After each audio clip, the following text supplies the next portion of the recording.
el tiempo que tengo, algo en lo que llevo metido unos 30 años aproximadamente.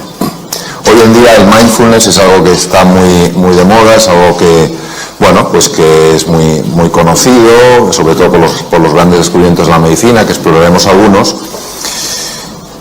Pero es algo verdaderamente antiguo, en el sentido de que como iremos observando y descubriendo, es el resultado de una investigación muy profunda hace montones de años, que la ciencia médica en los últimos 30 años sencillamente ha mostrado, no ha demostrado su valor, porque ese valor se ha demostrado a lo largo de muchos siglos, ha mostrado por qué se produce ese valor.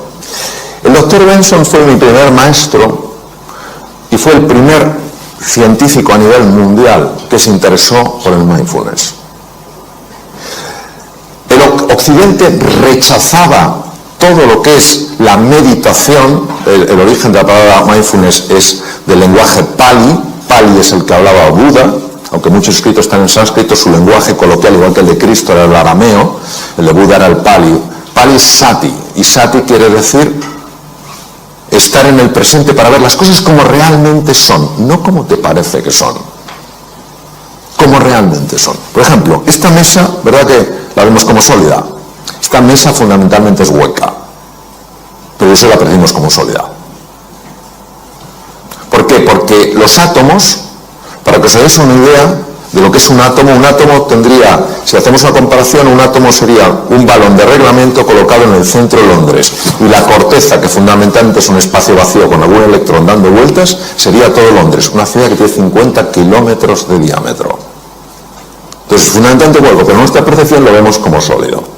Bien, entonces, el doctor Herbert Benson fue el primero que se interesó, porque casi nadie en la ciencia, en el mundo de la ciencia, se interesaba por esto, que era budismo, taoísmo, zen, cosa de, bueno, de gente que les encanta el incienso, las panderetas, las campanillas, tin, tin, tin, tin, tin, no sé qué, el rasurado de pelo, etcétera, etcétera. Dijo, ¿y si hubiera algo más? Y este hombre, ¿por qué le interesaba saber si había algo más? Porque él estaba muy preocupado con sus enfermos.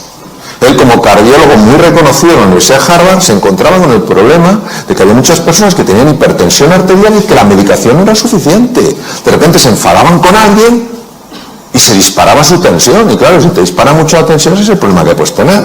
Que te rompe un vaso sanguíneo, en fin, un infarto, un ictus, lo que sea. Dijo, tiene que haber otro sistema.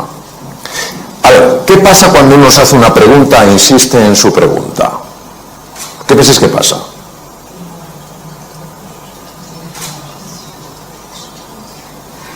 Que alguien diga algo, lo que sea, hasta ahora. ¿Qué pasa? Pues normalmente encuentras una respuesta, ¿no? Empiezas a buscar, preguntas, Teresa, ¿tú sabes la respuesta? Pues mira, lo sabe, José María, lo sabe. No sé qué, al buscar, ¿qué tal? Bueno, entonces este hombre empezó a buscar y se hizo la siguiente pregunta. ¿Puede haber algo que no contemple la realidad médica, pero que pueda tener un impacto en la hipertensión arterial?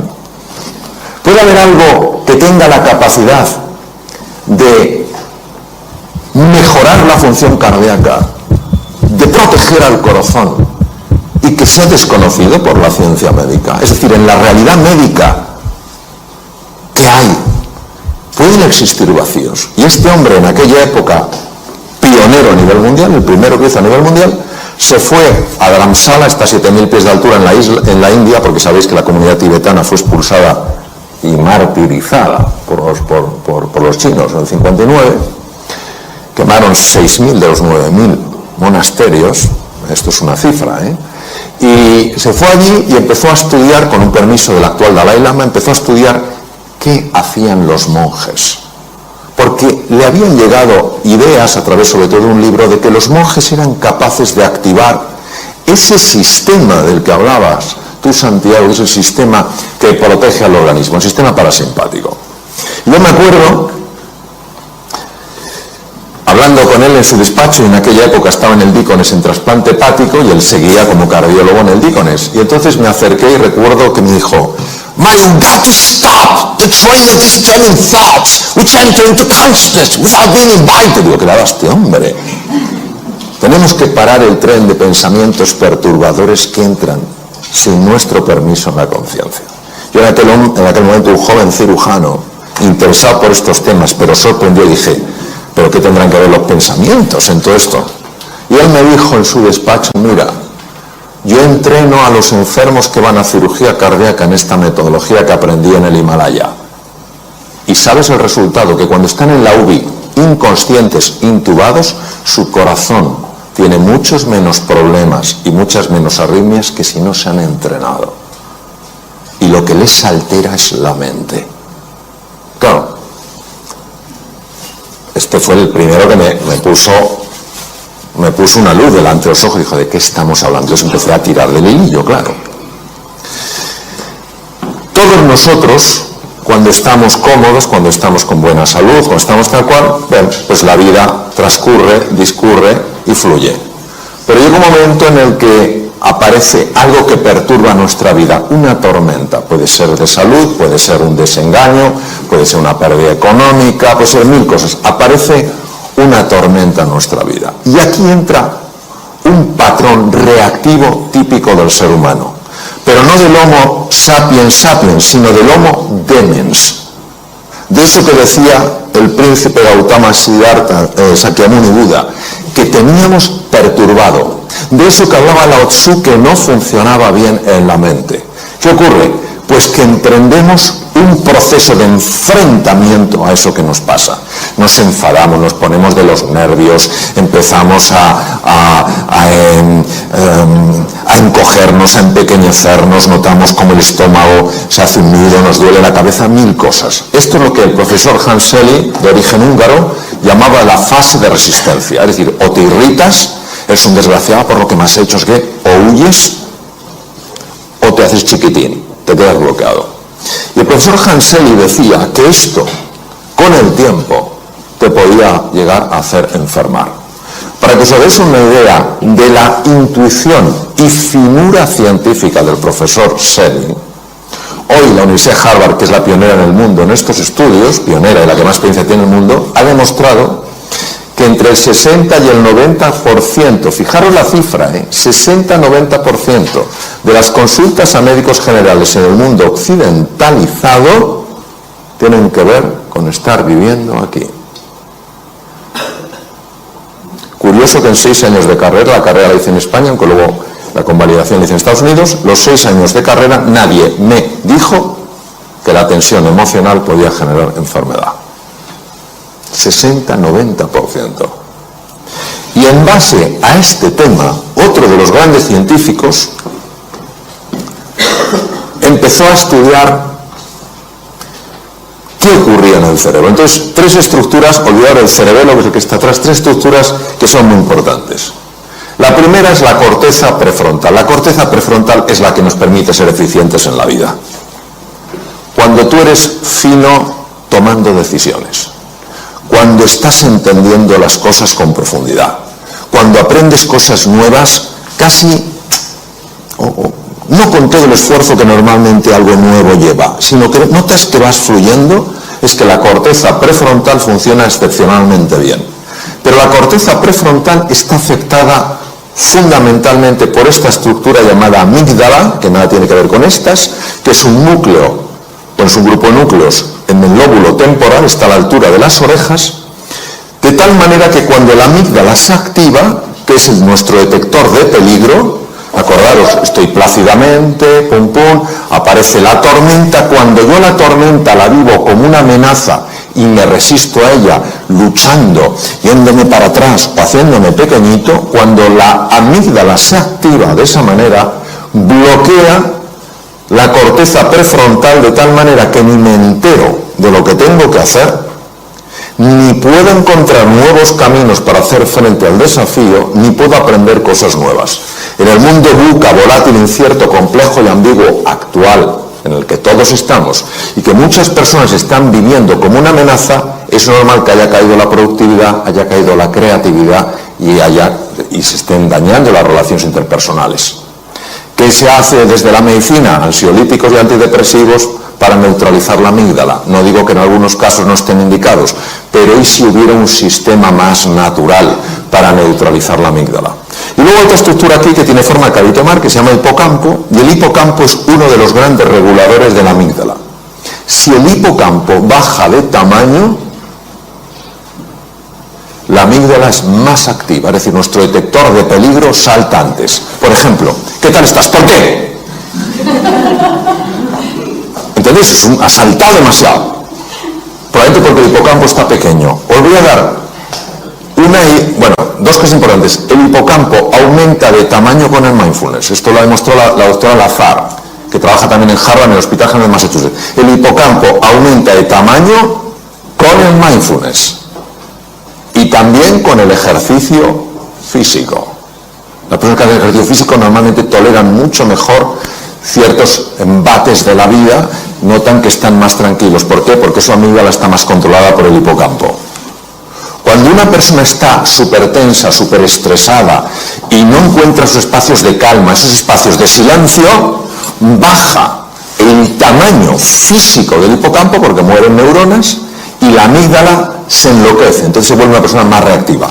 La belleza del mindfulness actuando sobre el hipocampo, como ha demostrado la doctora Lazar en el Mass General, es que al engrosar el tamaño, al haber más neuronas, porque aquí sí se forman más neuronas, al haber más conexiones, es más difícil que las tormentas de la vida, que a todos nos sacuden en un momento u otro, de mayor o menor intensidad, te desequilibren, te enajenen, te saquen del eje. ¿Qué es lo que pasa? ¿Qué es lo que descubrieron sobre todo Buda y Lao Tzu? Descubrieron que la mente está enferma. Y como la mente está enferma, se impone al mundo real. El mundo real es uno, pero yo construyo un mundo mental que se superpone al mundo real y lo bloquea. Os pondré un ejemplo, porque si no esto es un poco raro. Hace 500 años el mundo ¿cómo era? ¿Plano o redondo? Alguien que es muy así dice yo, igual. Igual. Vamos, ¿quién piensa en todas las salas que hay? Que levante la mano quien piense que hace 500 años el mundo era plano. Muy bien. Que levante la mano quien piensa que el mundo era redondo. Muy bien. Vamos a ver. Es que todos tenéis razón. El mundo era redondo, siempre lo ha sido. Desde hace 10.000 millones de años la Tierra es redonda. No tiene forma de huevo. No es un plato, es redonda. Pero vivíamos como si fuera redonda. No, vivíamos como si fuera plana. El mundo real era redondo, el mundo mental era plano. ¿Cuál se impone? El mundo mental. Nadie, salvo Colón, se atrevió a cruzar aquello que era el límite. Y entonces el que descubrió que el límite era el comienzo. Eso es exactamente lo que nos pasa. Entonces, en lugar de pensarlo en la Tierra plana, imaginaros cuando tú te miras en el espejo y no te gustas. Y dices, es que estás viendo Tierra plana. Lo siento, tú eres mucho más que lo que ves. O cuando ves damas a tu marido, dices, vaya tripa. Estás viendo Tierra plana. Tu marido es mucho más que eso. O cuando ves a tu mujer y dices, que llevo ya tanto tiempo con ella, está viendo Tierra plana. Hay algo mucho más profundo. O cuando miras al mundo, es que todo es lo mismo, Tierra plana, hay un mundo redondo. La ventaja del mindfulness es que te ayuda a ver lo que no estás viendo. Por eso la definición de sati es estar en el presente para ver las cosas como de verdad son. ¿Cómo son de verdad? Redondas, no planas. Bien. Este es otro de mis maestros, Judson Brewer, que además toca maravillosamente el violín, y ha descubierto una cosa fascinante. Ha descubierto que tenemos un sistema que nos tiene atontados a todos. Estamos dormidos sin darnos cuenta, y todos conocemos el sistema. El sistema se llama DFN, Default Mode Network, y es el que hace que tú puedas conducir sin saber que estás conduciendo. Esto lo conocemos todos, ¿no? Pero dices, ¿sea posible? O sea, estoy pensando en 1000 cosas y sin embargo, como que el coche va solo, ¿sí? Pues que sepamos que esto aumenta significativamente la posibilidad de tener un accidente. significativamente. ¿Por qué? Porque ¿dónde no estás? En el presente. ¿Dónde estás?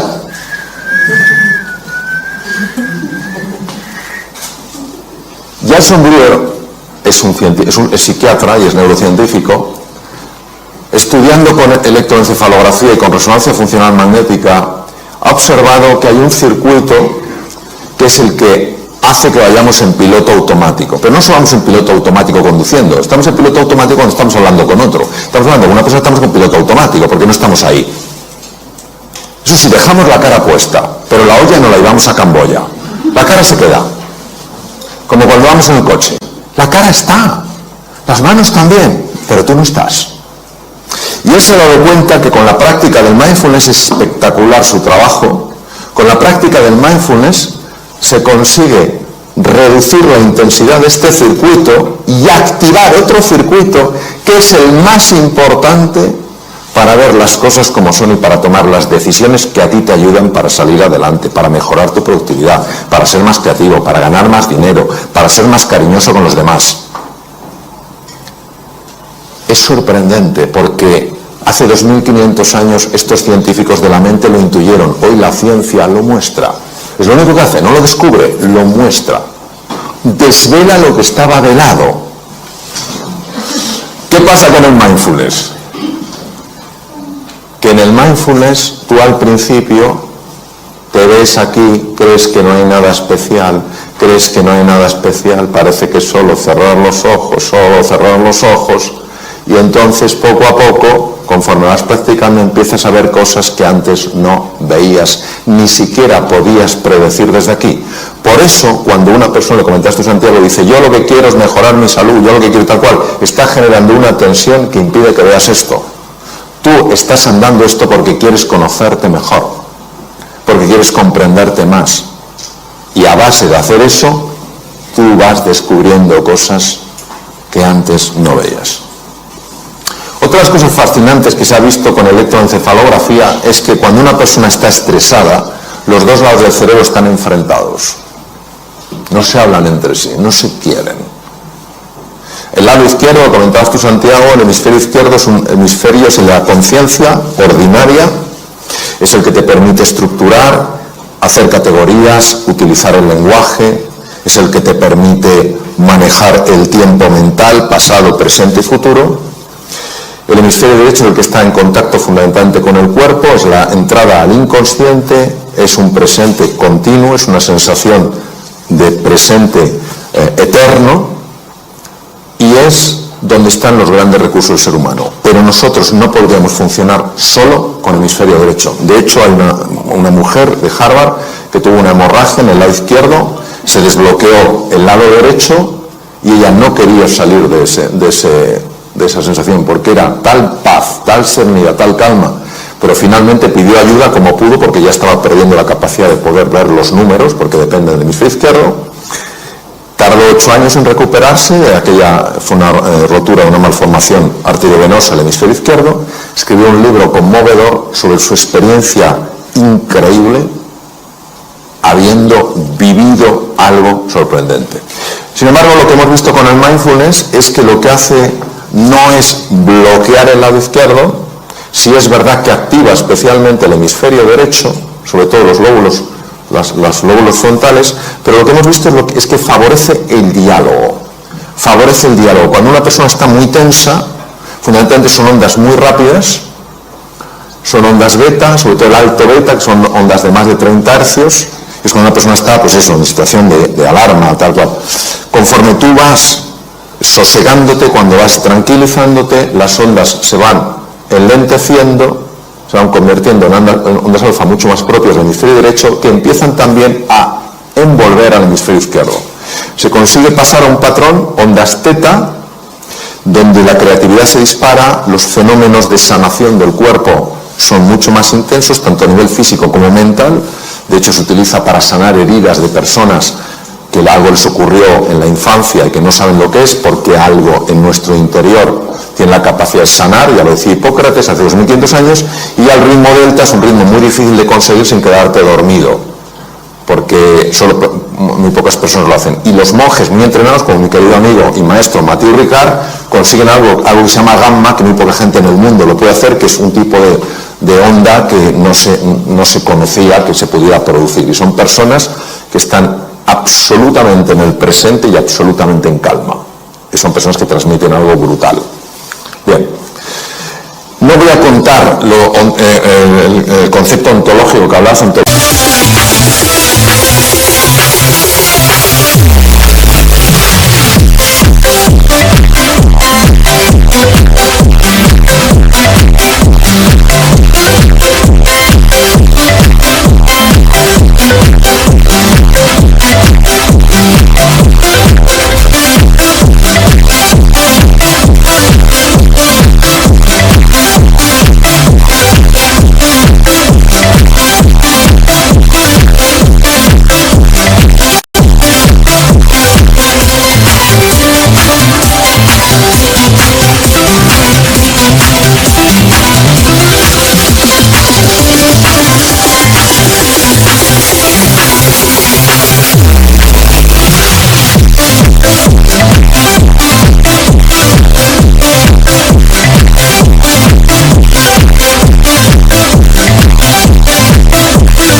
Es la ciencia del ser, que es una parte de la metafísica se divide en ontología y teodicea. Entonces, si voy a hablar de qué hacen los pensamientos son como olas en el mar.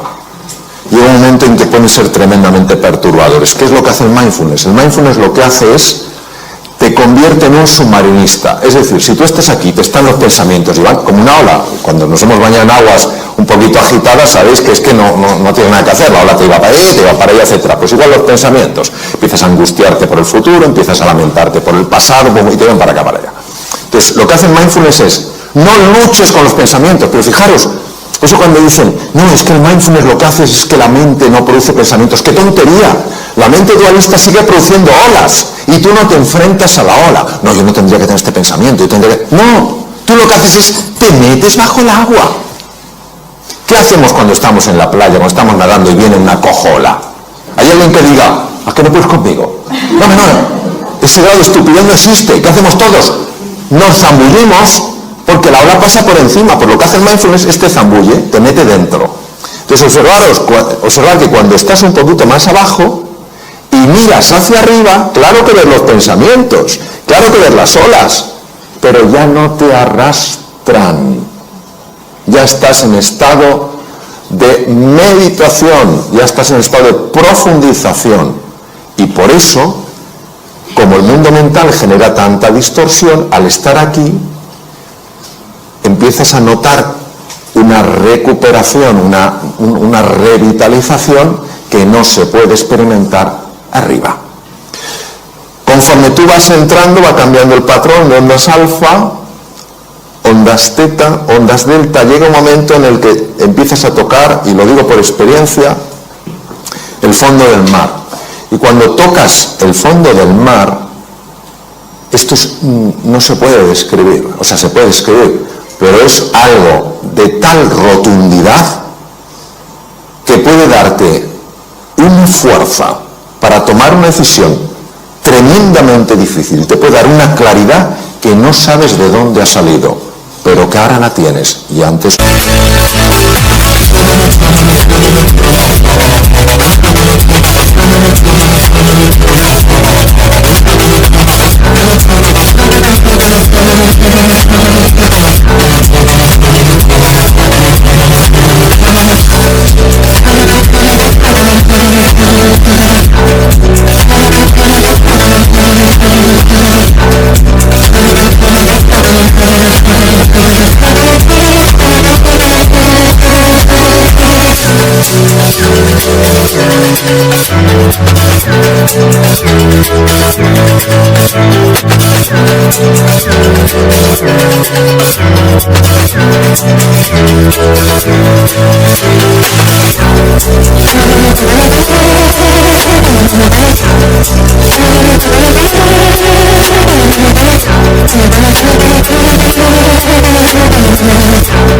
las tenías.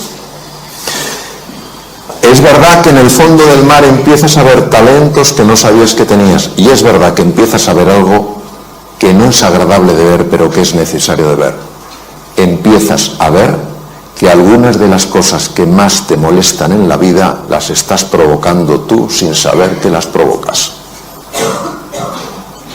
Porque nosotros somos todos muy hábiles viendo el efecto de las cosas, pero no viendo la causa. ¿Me entendéis? ¿A que sí? Cuando tú lo ves, ¿es una mala o una buena noticia? ¿Qué me decís? José, tú que eres un jurista de primer nivel mundial, ¿el desconocimiento de la ley te exime de su cumplimiento? No. Me decías, pero una pregunta más compleja. Más de mi nivel es lo que doy, José. Bien, pues lo mismo. Que tú no sepas que estás causando eso no evita que sigas experimentando los efectos de eso.